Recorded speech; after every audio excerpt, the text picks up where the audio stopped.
This is Lisa from Mobile Tech Review, and good times. This is a fun one. This is the 2016 Razer Blade, a 14-inch gaming laptop that's not much bigger than a 13-inch Retina MacBook Pro.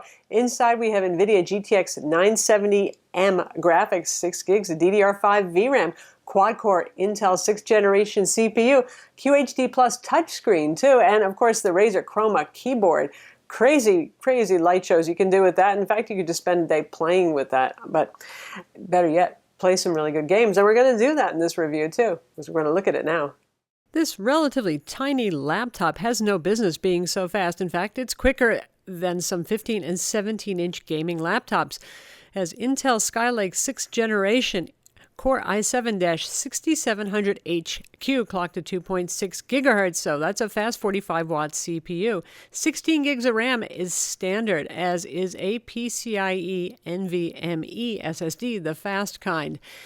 4.3 pounds, which is 1.95 kilograms, and it's 0.7 inches thin. It's really diminutive here, this 14-inch laptop. Also standard is a high-resolution QHD Plus Sharp IGZO touchscreen. Killer 1535 Wireless AC, that's second generation. Really excellent networking there. And a 2-megapixel webcam, so you can look your most beautiful when you're doing Twitch. Externally, the design has not changed from the last generation. That's not really a bad thing because it's still a really good-looking, well-made laptop. Unibody aluminum design here, matte black painted finish, tidy types, get your cleaning cloths ready. This will show fingerprints like mad. A damp cloth is the best way to clean it off. Even if you just use a microfiber cloth without any liquid, it's kind of hard to get off the fingerprint oil. Oh, well, the price we pay for a trendy matte black look. The Razer snake logo, of course, is here, and you can control whether that's backlit or not, so you're not too out there when you go to work and are sitting in a meeting and you have the glowing Razer. You know, you can turn that thing off. Sculpted, MacBook-like. You can see the cutout there for lifting up the lid, very much like Apple's, and the straight sides with the gentle curves right here. I know some of you love it, some of you hate it when I compare this to Apple products, but in this case the resemblance is pretty strong other than the color, and of course the lid is their own. They have the twin creases over here and their logo, and that makes it different. And the bottom side is a little less tidy than Apple because, you know, Apple hates vents. We have vents here. Vents are a good thing in my opinion. Forget about prettiness here. We need ventilation, and when you've got a quad-core CPU and an high-end NVIDIA GPU in here, you need some cooling. This is very rigid. It's affixed with Torx T5 screws, only the exposed ones, nothing hidden under the rubber feet like HP does. Hello, HP, stop doing that. So it's pretty easy to take off the bottom cover, no fiddly plastic clips. Once you get inside, you have access to the M2 PCIe SSD slot. The RAM is soldered on, all 16 gigs soldered on there. You have a socketed Killer Wi-Fi card. It's a really good Wi-Fi card. I can't see why anybody would want to replace that card. It's good stuff. And of course you have access to the battery inside. One thing I did notice, this is a very rigid bottom overall, but if you press right over here, it may actually hit the fan cage underneath and make some noise. Now I noticed because I picked it up sort of like this to carry it around. Well, don't do that, because you'll hear it go, and you'll think, oh my God, what did I do to it? Got some super grippy, rubbery feet over here. Boy, are they grippy. They hold onto the table. They also hold onto dirt and lint. Again, tidy types won't like it. The laptop is very light at 4.3 pounds, but since it's only a 14-inch footprint, it feels really dense when you pick it up. I suppose dense in a good kind of way. Ports reasonably good for a machine of this size. You got HDMI right here. We have a USB 3.0 port and a USB-C 3.1 Gen 2 / also Thunderbolt 3 port.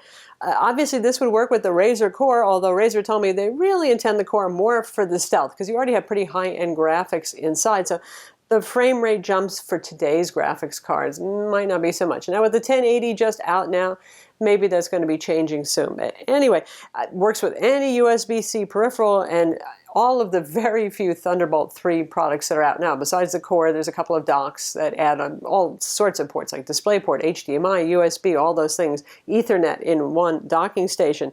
So it's a forward-looking machine. and that's where you plug in the charger. I'll show you the charger later. It's really miraculously small given how high wattage it is. You cannot charge this over Thunderbolt 3.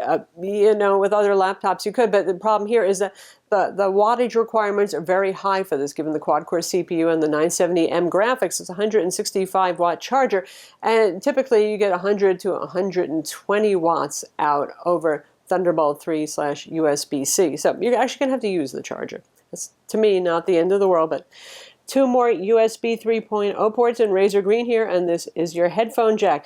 Now, in previous generation Razers, some people had problems with this port being unreliable with the amount of power it puts out. That's the one that does sleep and charge. I haven't had any problems with it so far. I've had hard drives connected to it and other things that it would be pretty obvious if they were coming and going, and it's behaved so far.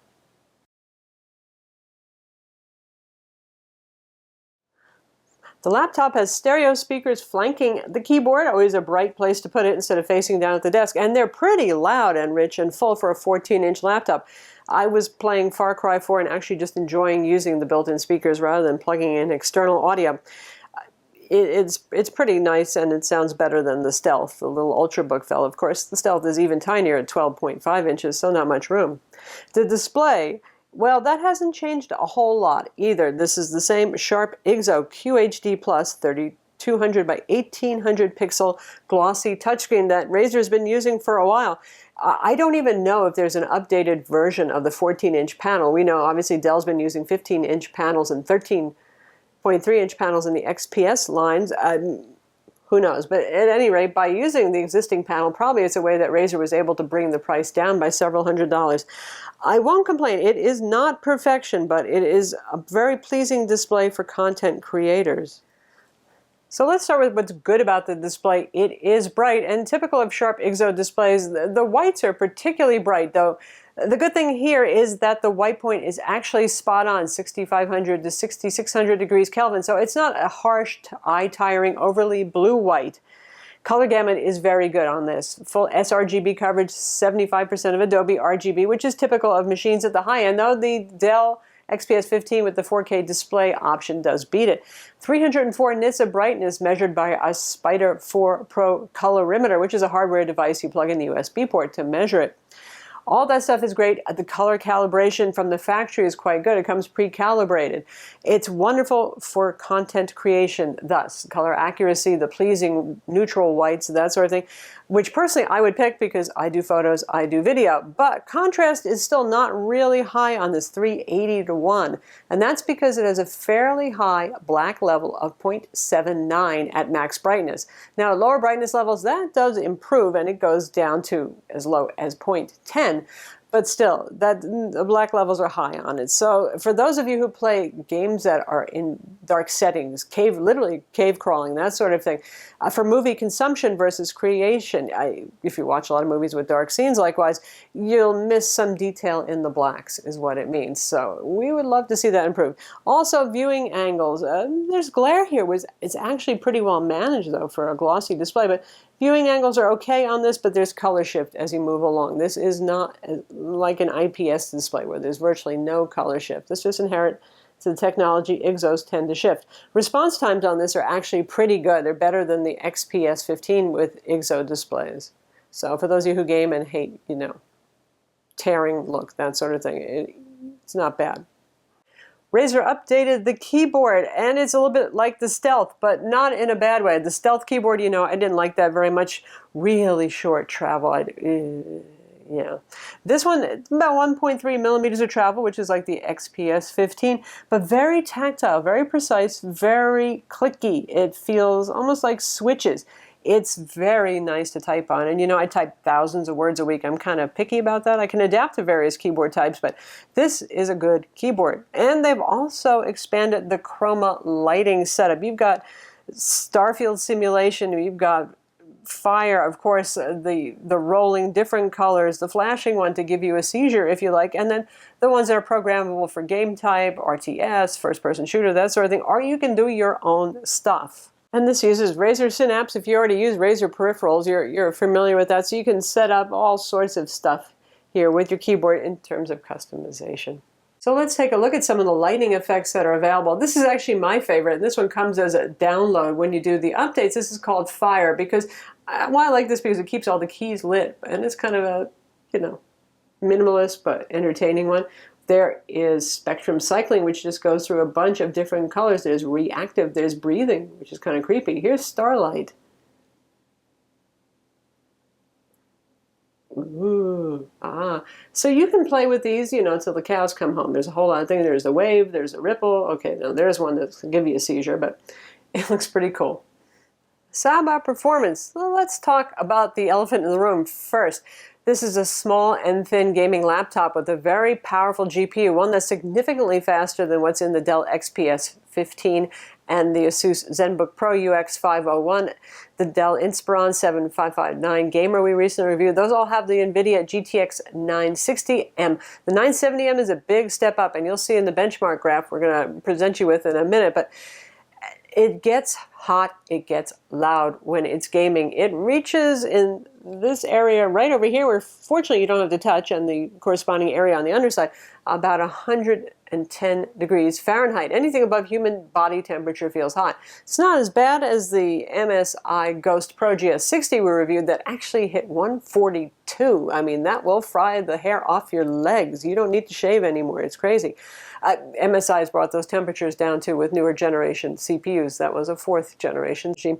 But anyway, you'll hear it. It will be toasty, it'll be loud when you're gaming. If you're using this just to stream video off Netflix or Amazon Prime, if you're doing Word, Excel, social networking, YouTube, that sort of thing, the fans on quad-core machines are always on, but they're very quiet, so I don't think anybody would call that obtrusive.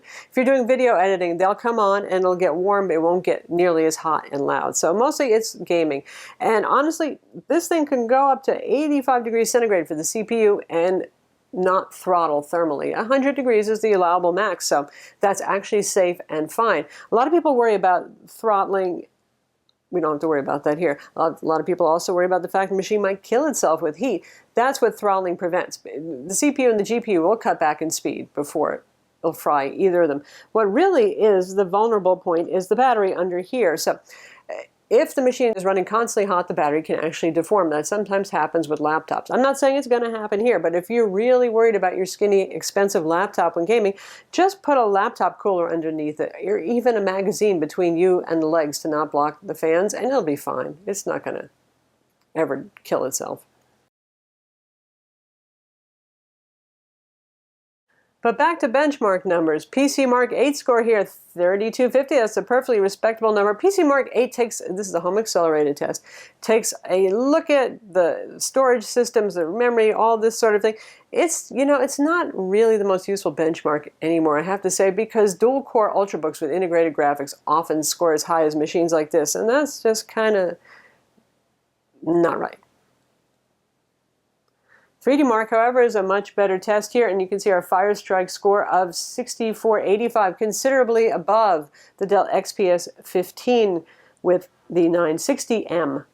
And for the 3D Mark CloudGate score, you can see here 20,049, a very respectable number. And for the older 3D Mark 11 here, performance mode 9,202, very good there. Now, numbers well above, again, the XPS 15, the Asus ZenBook Pro UX 501, and just slightly below the MSI GS40 Phantom, which is also a 14-inch gaming laptop with the 970M quad-core CPU that weighs even less, 3.5 pounds. Now, it doesn't have that kind of chic unibody, sturdy aluminum thing going on, but you can save some money, and it's a matte 1080p display. That's how they save some weight there. But for Geekbench 3, this just measures CPU performance, and these are typical numbers for a quad-core Skylake i7, and this has the i7-6700 HQ, base clock speed of 2.6 gigahertz, 16 gigs of RAM, all day, all night, DDR4 soldered on board. That is not upgradable, but I think most people are fine with 16 gigs. That's plenty of RAM. The SSD on this is a PCIe NVMe SSD. That means the newest, fastest kind of SSD, though among NVMe SSDs, there's still some that are even faster, like the Samsung 950 Pro. This has a Samsung SSD in it though, and the only difference between the base $1999 model and the $2199 model is the size of the SSD, the capacity. The base is 256 gigs. The more expensive one has 512 gigs, which we have here. And you can see our numbers, which are par for the course for the SSD being used here. And again, if you really want faster performance, you could upgrade to the Samsung 950 Pro, but really in real world use, you're going to be hard pressed to feel the difference. It's good performance there.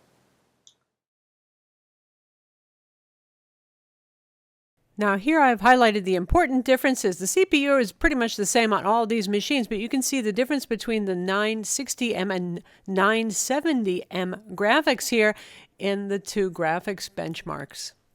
And here we have the lone standout in the CPU department. That's the Surface Book Core i7, but that's a dual core. So notice Geekbench 3 measures CPU performance, and it has half the cores of the other machines in this graph.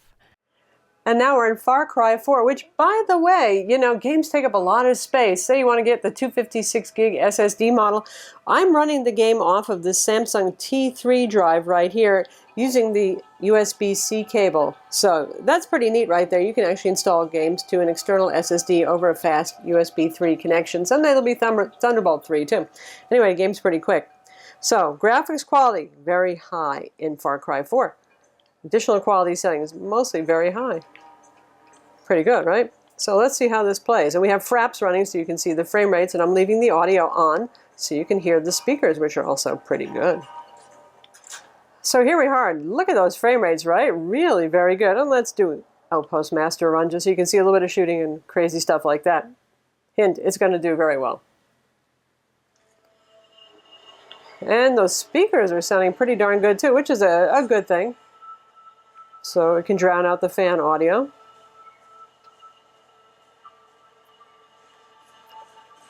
Let's see how stealthy I can be. Whoops.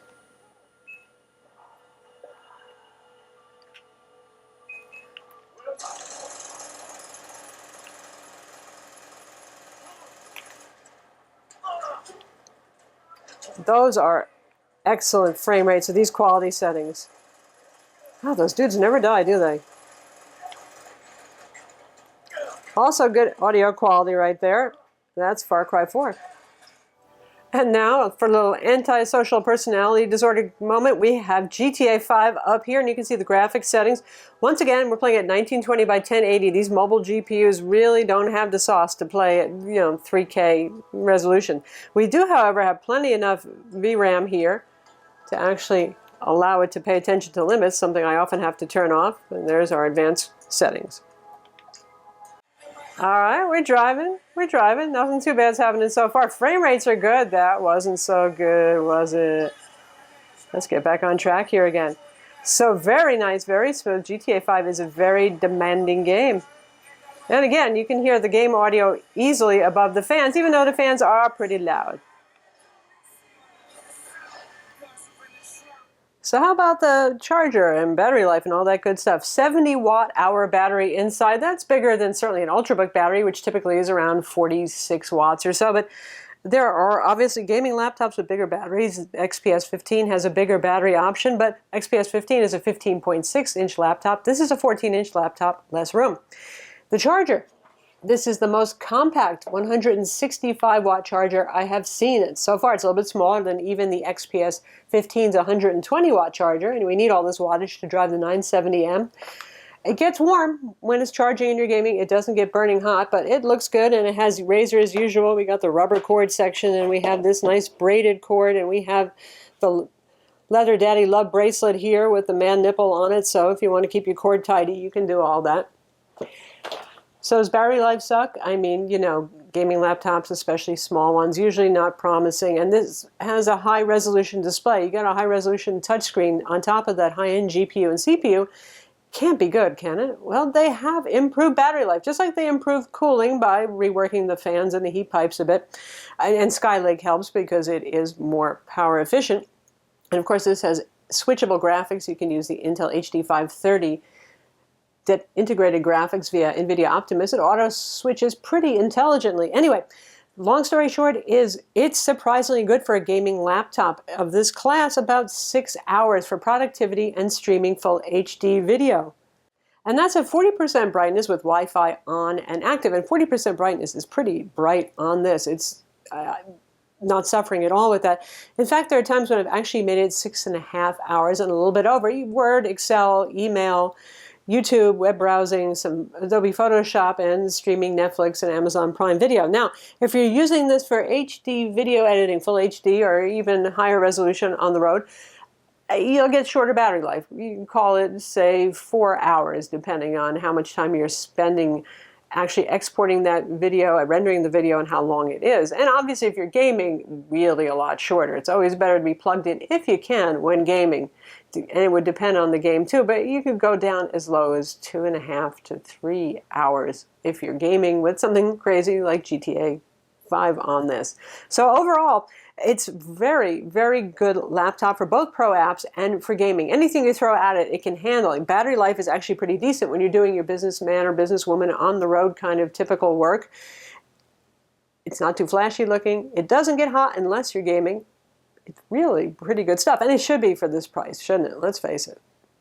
So that's a 2016 Razer Blade, available now. Obviously a high-end laptop with a price tag to match, but thankfully, they've dropped it several $100s from the previous generation pricing, and now it's pretty price competitive with the Dell XPS 15 and other higher-end, thin and light gaming/pro apps laptop. And I do love this thing, both as a pro apps laptop, particularly for Photoshop and video editing, and also for gaming. It really has impressed me that it's holding up nicely. And I have an MSI GT72 Dominator Pro, so 980M and that. Honestly, I'm not missing it all when I play games on this. It's that capable. You have to be able to live with the fans, though, and the heat. That's always the story with these really thin and light laptops. Not any hotter than anybody else, not any louder than anybody else in this size range. And believe me, there's not a lot of competition in this size range, but still, something to keep in mind, mostly when gaming. If you're doing anything else, it's not too bad. I'm Lisa from Mobile Tech Review. Be sure to visit our website for the full written review and subscribe to our YouTube channel for more cool tech videos.